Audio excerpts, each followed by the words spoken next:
Diyos. Maraming salamat po sa buhay at lakas na aming taglay, sa liwanag ng kaisipan at sa pagkakataon maipagpatuloy ang pag-aaral ng mga kabataan. Gabayan po ang bawat isa sa amin. Anuman ang bahagi na aming gagampanan, naway maging maayos at matagumpay ang pagtuturo at pag-aaral na aming gagawin sa araw na ito. Patawarin mo po kami sa aming mga pagkulang at pagkakasala. At sa aming paggawa, ikaw po ang aming makasama. Amen.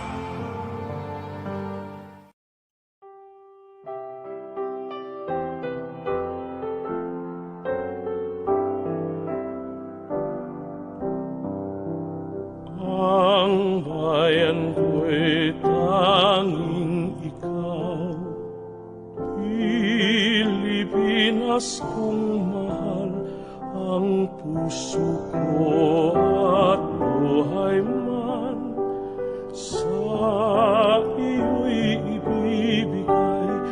Tungkulin kong gagampanan na lagi kang paglingkuran, ang laya mo'y papantayan, Pilipinas kong hirang.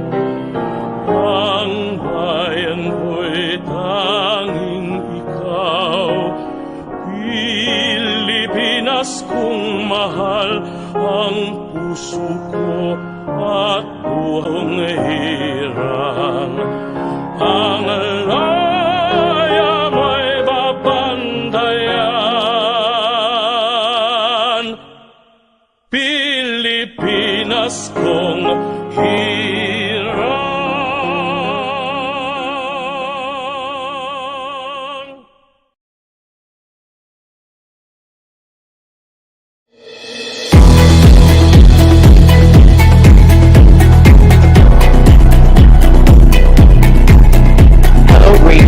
Welcome to another learning session in 21st century literature from the Philippines and the world.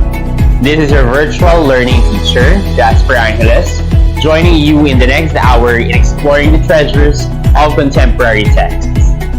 Before we proceed, make sure that you have a notebook and a pen. Do yourself a favor by jotting down notes during the virtual learning session. Last meeting, we have once again stopped by a literary text coming from the world. Can you write on the comment box the title of the novel we have read and analyzed? In the previous discussion, you were introduced to two important points that tackle the role of this novel in revealing Chinese history as the dynastic period draw to an end and the search of an Asian for her own identity. So what is your answer? What is the title of In the Creation of One's Identity? In our last virtual session, we obtained snippets of history to make sense of this text.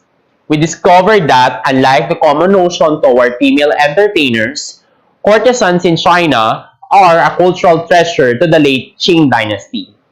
These women are not seen as mere entertainers, but as an important part of the upper class society in China during that time.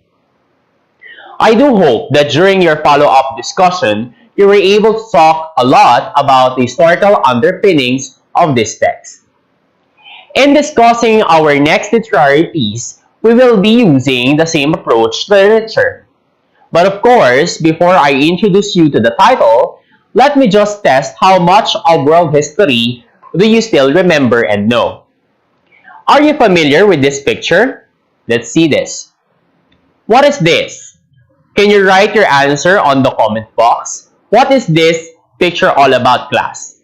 What do you think is the purpose of the object that you can see right now? Let us make the object clear. Again, what do you see? If your answer is a chalk, you're correct. However, this is not an ordinary chalk during the World War II in Poland. To make you familiar with its use, let us see this picture. Alright, so what do you see here? Children, correct. Where do you think will the truck bring them?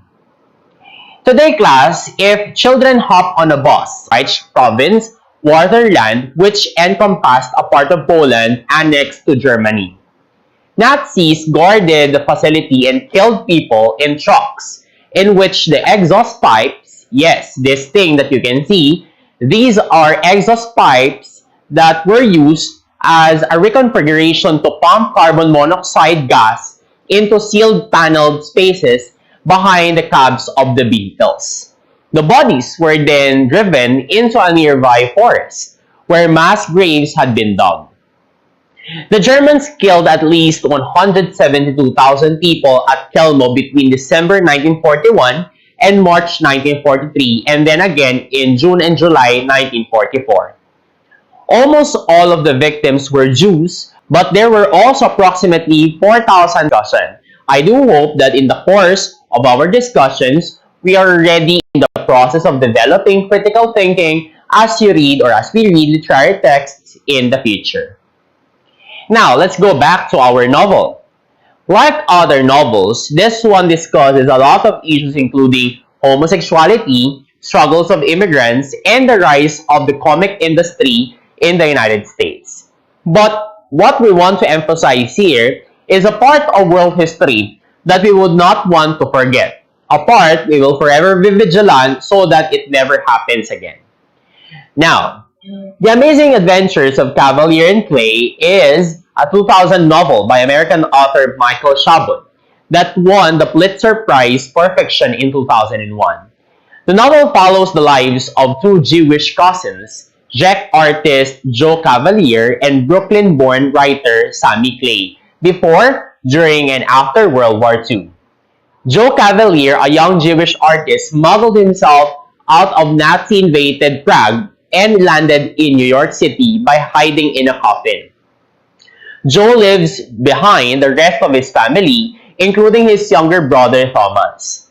His Brooklyn cousin Sammy Clay is looking for a partner to create heroes, stories, and art for the latest to hit America, the comic book. Drawing on their feet for many months after coming to New York, Joe's drive to help his family shows through his work, which remains violently anti-Nazi despite his employer's concerns. The novel's time, aside from telling us the experiences of Joe in Nazi-occupied Prague, span roughly mirrors that of the golden age of comics itself, starting from shortly after the debut of Superman and concluding with Kafka's Senate hearings, two events often used to demarcate the era. Now, let's see some of the things that inform us of the Jewish plight in the hands of Nazi Germany. While on the train, Joe thought of this simple yet powerful line he must have heard from the Nazis: superintend the population of Jews. What does superintend mean? Yes, to supervise or oversee. Why would there be overseeing of Jews in Prague? We'll know about that later. What forms of discrimination did they receive as Jews? Alright, they've been forced out of the public parks of Prague, out of the sleeping and dining cars of the state railways, out of the public schools and the universities. What was the most striking for Joe was that Jews were forbidden to wear caps. For what reason, class? Why would the Nazi government disallow Jews from wearing hats? Correct. By not wearing a head garment, officials, the police, or any person under Nazi authority may see the real Jews. Why would they be able to tag you as a Jew by just not wearing a cap? Class, it is because of the yarmulke worn by the Jews. Great respect for the Jewish faith. If you see someone wearing this one on the street, you know they're devoted to the Jewish religion. But again, the question is, why would the Nazis be so discriminatory toward the Jews? To answer the question, there is a need to go back in history. Now, as we do that, we will be using the historical biographical approach, but with focus, of course, on the historical underpinnings of the text. At the end of the discussion on the history to explain the attitude of the Nazis toward the Jews in the novel, we'd be able to prove that, indeed, the novel The Amazing Adventures of Kavalier and Clay presents the life of the Jews in Prague, Czechoslovakia during World War II. By the way, class, we named this country Czechoslovakia before because their country has not yet entered into terms into being separated into the Czech Republic and Slovakia as we all know today. Now, class, given the account of Joe in the excerpt that you have read, we can be certain that the time the novel suggests was the time before the Holocaust. What do we mean by the word Holocaust? Class, Holocaust refers to the World War II genocide of the European Jews. Between 1941 and 1945 across Germany or German-occupied Europe, Nazi Germany and its collaborators systematically murdered some 6 million Jews, around two-thirds of Europe's Jewish population. The Nazis used propaganda campaigns to promote the party's virulent hatred of Jews. The attitude towards Jews is known as anti-Semitism. The Nazis wanted to portray the Jews as subhuman, inferior beings who were interested primarily in their own economic gain or in communism. The Nazis built upon the negative myths of the Jewish race which had existed for centuries. Why did they do this? During the early 1930s, at the time of the Nazi rise to power, Germany was experiencing great economic and social hardship. The country had to pay enormous compensation to the Allies as a result of losing World War I, had to adhere to the Treaty of Versailles, whereby they could no longer have a large army and had to give up land, experience inflation and economic instability, and experience great unemployment.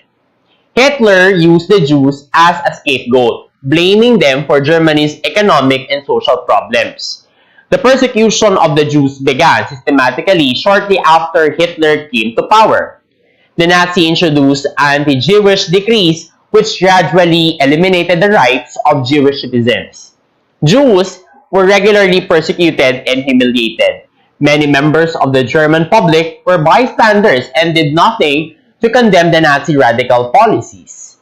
This may have been due to the fact that they were content with other Nazi policies, which appeared to improve the disastrous financial and economic conditions in Germany during that time. People were also afraid to speak out as they were terrified of the brutality of the Nazis. Before the real deal Holocaust or genocide of the Jews, these Jews were considered outcasts in society.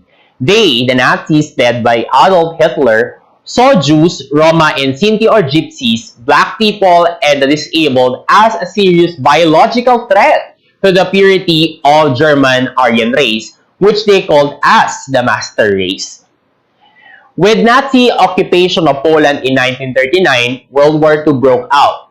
This was the beginning of the horrors faced not only by the Jews but also by Europeans who tried to protect them. With this information coming from history, we can now understand the reasons as to why Joe and his family faced these kinds of discrimination in their own country. This madness, began by Hitler and the Nazis, created a cultic idea that their race is superior than others in the same way that you think you're better than others, or maybe when you bully other people just because their looks do not resemble yours. You may see this novel not only as a contemporary look at what happened in the past, but I can say that this piece serves as a reminder to every one of us not to look down on anyone, for from history we have known that this was the beginning of the horrors that will forever haunt humanity. Besides having a follow-up discussion class, watching the film entitled Life is Beautiful may even deepen your understanding of this piece of history. Life is Beautiful is a 1997 Italian comedy drama film that puts a romantic brush to the horrors of the Holocaust. With this literary piece, I know that you have once again gained information of an important yet seemingly forgotten. Next meeting, we will discuss another text.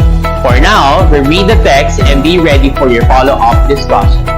Again, this is Jasper Angeles, your virtual teacher for 21st century literature from the Philippines and the world. See you next time!